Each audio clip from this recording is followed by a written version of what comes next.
So you're probably always looking for, smart ways to boost your income without a massive amount of hassle. Yeah, something that actually fits into your life, doesn't just take it over. Exactly. Well, today we're diving into something that might be a bit surprising, actually. It's about generating what some people are calling notary-adjacent income. Through field inspections, right? That's the one, field inspections. Yeah. And it could be a really accessible way to bring in some extra cash. It seems to offer a lot of flexibility Uh-huh. and doesn't need, like, a huge pile of money to start. Right. Think of it maybe as a practical way to get through those leaner times or, build some momentum while you're working on your main thing, your bigger business picture. Okay, so let's get into this. We're focusing today on insights from the Notary Know How podcast. Yeah, that was a conversation between Ladero Wharf and Artiesha the Notary. They really broke down how people and not just notaries can use these field inspections to make some money. And our mission here really is to pull out the key nuggets from what they talked about. Give you a clear picture of what it is, how easy it might be to start, the upsides. Basically a shortcut, so you don't have to wade through the whole original conversation yourself, unless you want to, of course. All right, let's unpack it. So Artiesha the Notary, the story starts with her, right? She was building her notary business. While still working a 9 to 5. Yeah, okay, so juggling things. And like a lot of us thinking about starting something, she was looking for income streams that, crucially, didn't demand a big upfront investment. Exactly. That was the core need. Something low cost to start, didn't need a load of capital she might not have had right then. And field inspections, well, that turned out to be a pretty practical answer for her. Okay, so for anyone listening who's maybe never heard the term, what are field inspections? It sounds a little official. It does, but in essence, it's pretty straightforward. Basically, field inspectors go out to different properties, could be houses, businesses, even just land, and they document the condition. Mostly, that means taking pictures and filling out a short report. And who needs this info? Usually entities like banks, mortgage companies, real estate firms, they use these reports for all sorts of things, risk assessment, property checks, that kind of stuff. So are there specific companies hiring for this? Or like, where do you find these gigs? Well, Artiesha specifically mentioned she got her start using an app. It's called I View It. I View It, okay. Yeah. And this app, it's basically a platform. It connects people willing to do the inspections with the companies that need them done. You get paid for the photos and the reports you submit through the app. Huh. Download an app, maybe find some work. But what about getting set up, the cost? That's always the big question, isn't it? The hurdle. And that's what's really interesting here. The barrier to entry is incredibly low. Artiesha pointed out that, look, if you already have a background check done, maybe from being a notary or something similar, Right. your startup costs could literally be less than $10. Wow, okay. Less than $10. That's almost nothing. It really is. Now, that low barrier is great, makes it accessible, but, it also means the market could get crowded. So you'd want to think about how you approach it consistently to build up experience. But still, under $10. What do you even need to buy for that? She specifically mentioned needing a simple vest, for visibility, maybe looking a bit more official when you show up somewhere. Makes sense. And maybe some basic envelopes. If the job involves dropping off documents like certain mortgage letters, that's pretty much it. So when you compare that to, I don't know, starting almost any other kind of side business, buying equipment, maybe needing an office space, marketing. Oh, yeah. The difference is huge. The minimal cost is a really big draw. Okay, so super low cost. What else makes it attractive? Especially if you're already juggling, say, a job or kids. Flexibility seems to be a massive plus. Unlike, having fixed appointments you have to keep, field inspections often let you pick jobs that fit into the gaps in your day. So you mean like if you've got an hour free while the kids are at practice or maybe between shifts? Exactly that kind of thing. You can often find inspections that you can slot into those specific times. It works around your schedule, mostly. Can you give some examples? What kind of inspections are we talking about? It sounds like it could be anything. It does seem varied. Artiesha mentioned things ranging from, like, checking on trash cans at a shopping center. Seriously? Yeah, apparently. To things like dropping off mortgage letters at someone's house. So, quite a range. Huh. Trash cans to mortgage letters? Which suggests, you can probably find tasks that fit what you're comfortable with and what's practical for you logistically. And like she said, that makes it really good for parents on the go or anyone trying to manage multiple roles. Okay, let's circle back to that term notary adjacent income. Why that specific phrase? What's the notary connection?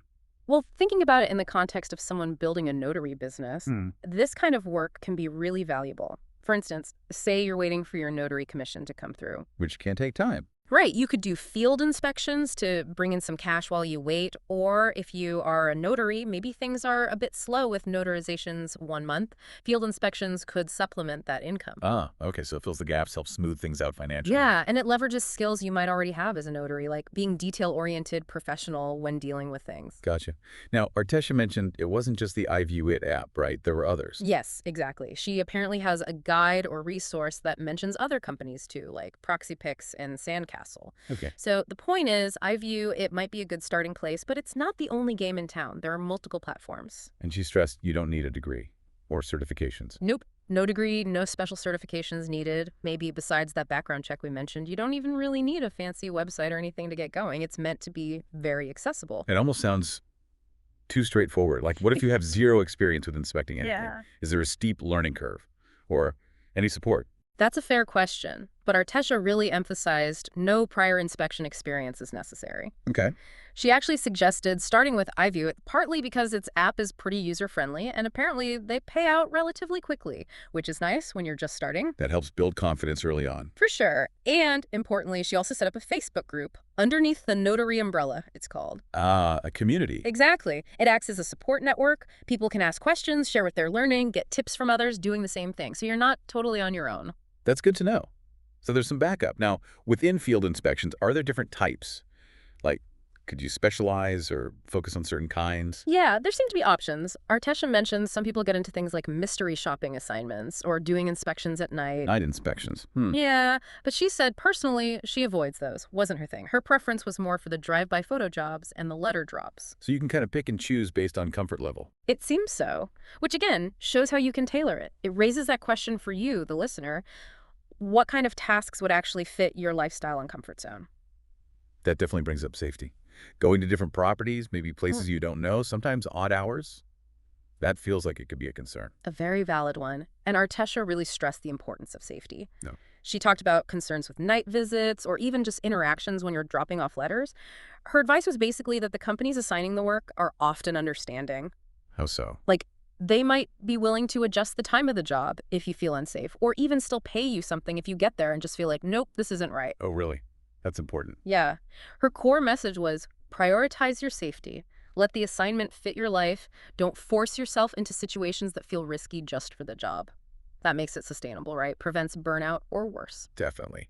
Now, it sounds like for Artesha and Ladero, this was more than just pocket money. They got something bigger out of it. Yeah, I think that's a really powerful takeaway. What came across strongly was the boost to their entrepreneurial confidence. How so? Well, doing these inspections, it gave them tangible proof, that they could earn money outside of a traditional job, Yeah. even when maybe the market felt tough. Ah, that feeling of, I can actually do this. Exactly. It wasn't just theory, it was practical experience, managing their time, completing tasks independently, seeing actual money come in. It validated them as service-based entrepreneurs. It built belief. That's huge. So, okay, let's recap the main benefits for you listening. This field inspection route, this notary adjacent income. It's got that super low startup cost. Right. Minimal investment needed. Yeah. Huge flexibility in when and how you work. Mm-hmm. And it's accessible. You don't need a pile of qualifications to get started. And potentially a really significant boost to your confidence, feeling capable of earning on your own terms. Absolutely. So if you're maybe looking for ways to add to your income, or you're thinking about dipping a toe into entrepreneurship without taking a massive risk, Or you just need something flexible that fits around everything else you've got going on. then yeah, this seems like a really viable option worth looking into more. Okay, but here's a final thought to chew on. We've focused on field inspections as one example of this adjacent income idea. Right. Tied loosely to notary work, but not exclusively. But think bigger for a second. How many other everyday tasks are out there that just need someone to, observe something and report back? Basic stuff. Yeah. Probably quite a few we don't even think about. Exactly. So the question for you is, what other accessible, maybe relatively low-skill opportunities like this might be hiding in plain sight?